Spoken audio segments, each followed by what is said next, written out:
Oi, meu nome é Bárbara Noleto, eu sou repórter do Jornal Opção e hoje eu tô aqui com uma convidada muito especial, Ava Santiago, reeleita vereadora agora nessas eleições, a mulher mais bem votada de Goiânia. Meus parabéns. Obrigada por separar um tempinho para conversar com a gente.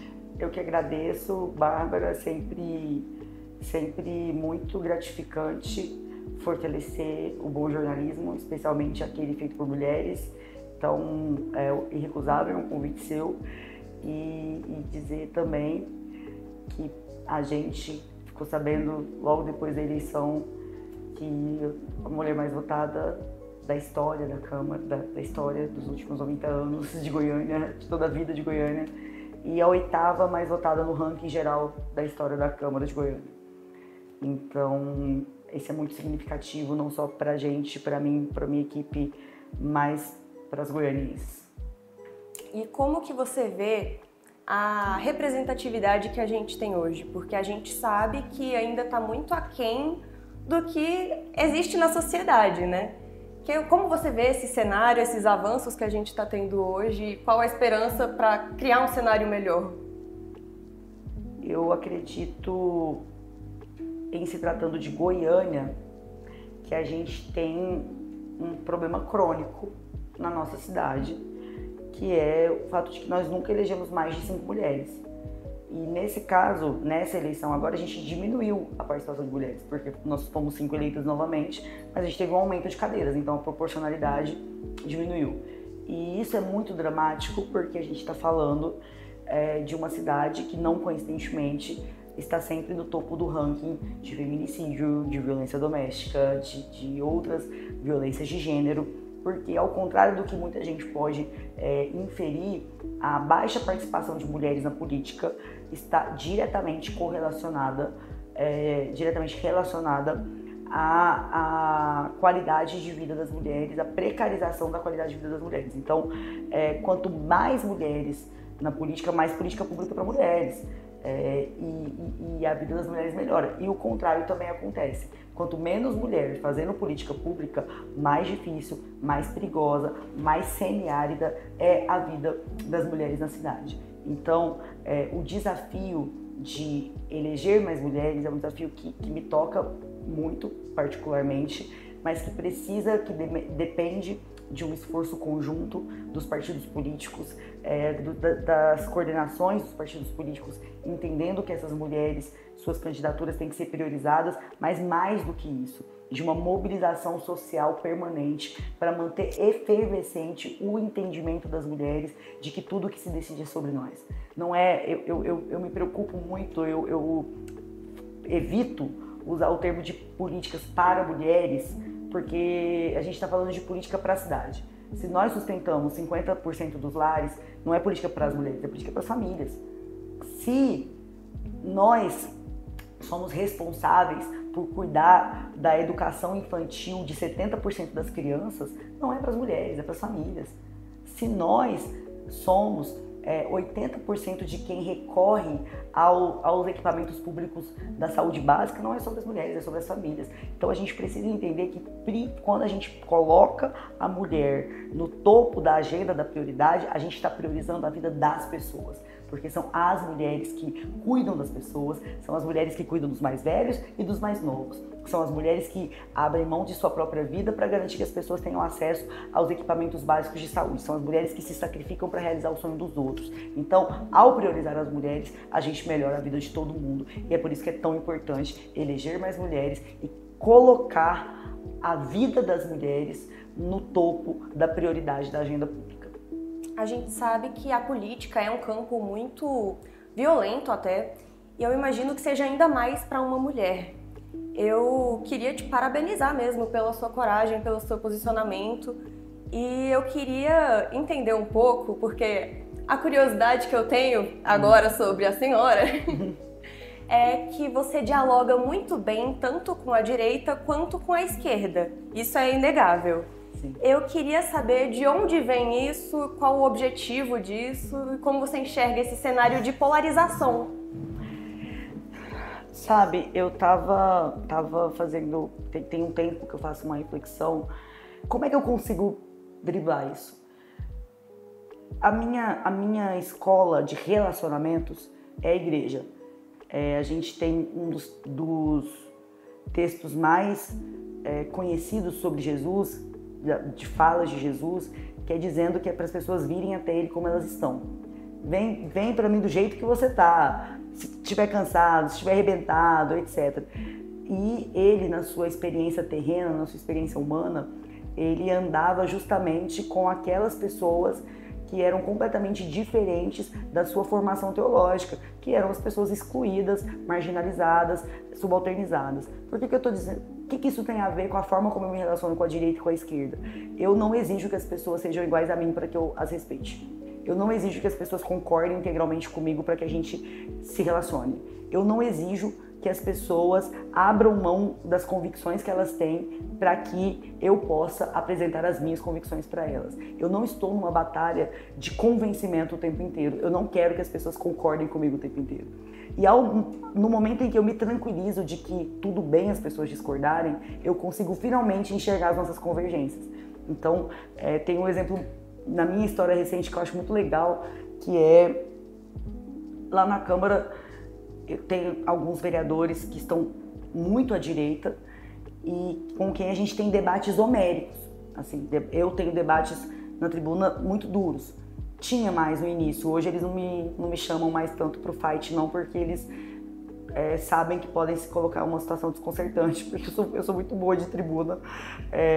Mas duas coisas. Primeiro, todos os vereadores com quem eu debato de maneira dura na tribuna, eu tenho uma relação muito amistosa fora da tribuna.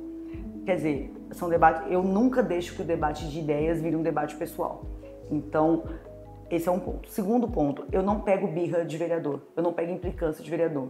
Vereador que votou contra, que ficou muito contra um projeto meu, que às vezes foi um dos articuladores de uma derrota minha, porque ele discordava daquilo, mas num outro projeto eu concordo com ele, eu não vou deixar de votar em retaliação ao projeto anterior, porque é direito do vereador não concordar comigo, assim como é direito meu não concordar com ele. Então, a gente tem muitas divergências, mas não é possível que com 35 pessoas você não tenha ponto de convergência. Por 4 anos, você não consegue encontrar nada para trabalhar junto. Então, fazendo esse esforço, tendo essa visão de mundo, é que hoje eu sou muito respeitada pelos meus colegas, eu consegui derrubar diversos vetos do prefeito, com votos de vereadores da base pela rejeição do veto, e consigo a aprovação quase que por unanimidade na maioria esmagadora dos meus projetos, porque eu consegui estabelecer convergências naquilo que era importante para a cidade. E além da sua habilidade com as pessoas na política, você tem uma comunicação muito clara também com a população, né? Você fala a língua deles, o que é raro, principalmente de políticos e juristas, na minha opinião pessoal. Sim. E eu queria saber, uma curiosidade que eu acho que é de todos, vamos falar sobre o termo malocrente. O que significam as duas palavras para você separadamente? O que é um maloqueiro, o que é um crente e por que você se identifica como essa junção? Primeiro que é muito legal você me perguntar sobre isso. Minha história acabou de sofrer um marco maravilhoso, que foi o apoio do Caetano Veloso à minha campanha. O Caetano nunca tinha se envolvido em nenhuma campanha no Centro-Oeste, em Goiás, e ele gravou um vídeo sem eu pedir, ele que me ofereceu. E aí ele pede volta pra mim e ele diz a malocrente de Goiânia.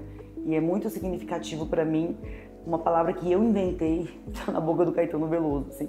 É um bagulho muito doido, sabe? Mas qual é a consistência disso?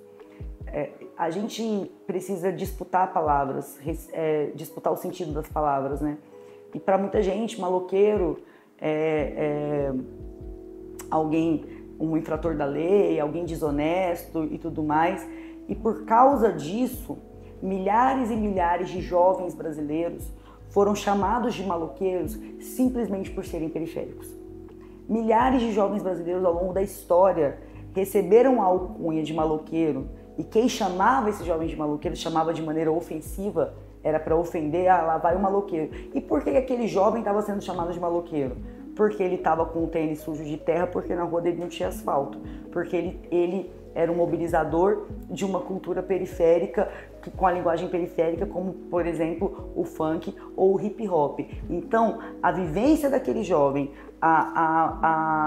os signos culturais e sociais dele e o território dele, e quase sempre a cor da pele, fez com que, aos olhos de uma burguesia decadente, esse jovem se tornasse um maloqueiro. Então, a gente vai tomar essa palavra pra gente. Ser chamado de maloqueiro, que era para nos ofender, que era para nos estigmatizar, pode ser também transformado numa resistência de quem nós somos e de que a nossa linguagem, o nosso corpo, o nosso território não precisa ser higienizado pra gente disputar uma estrutura. Então eu sou uma maloqueira e eu sou crente, integralmente crente, nascida e criada na Assembleia de Deus, lavada e remida pelo sangue de Jesus. Eu acredito naquele Cristo, o Cristo que veio, o que se encarnou para viver entre os perseguidos. O Cristo que, ao pregar para os fariseus, disse que no dia do juízo iria mandar que eles se apartassem, porque ele teve preso e não foi visitado. Ele teve frio e não foi vestido. Ele teve fome e não foi alimentado. E aí eles perguntaram: quando, Jesus? Quando que nós estivemos com fome, preso ou com frio e não te visitamos, não te alimentamos, não te cobrimos? E ele disse: quando vocês deixaram de fazer isso a qualquer um desses pequeninos. Pequenino ali não era criança. Pequenino é o menor diante do gigante poderoso. Pequenino é o marginalizado, é o subalternizado, é o diminuído numa estrutura de opressão. É o maloqueiro. É o maloqueiro. Eu sou o pequenino. Eu sou crente e sou pequenina, então eu sou malocrente. E, como malocrente, disputo o direito de existir sem ter que deixar de ser maloqueira e sem ter que deixar de ser crente, porque não são coisas contraditórias, muito pelo contrário. Segundo a Bíblia, de acordo com sua própria percepção, são confluentes, se alimentam e se fortalecem.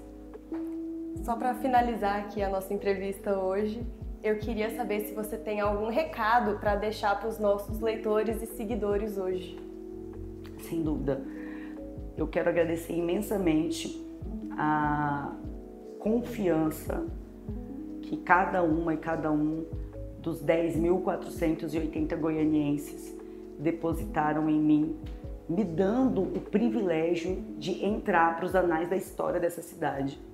Como a mulher mais votada da história, a mulher que teve mais voto que 212 dos 246 prefeitos eleitos nessa eleição no estado de Goiás, a mais jovem dessa legislatura, um dos primeiros quadros da política goianiense a se reeleger com uma votação tão expressiva sem ter precisado indicar cargos em comissão na prefeitura, na assembleia, no governo do estado.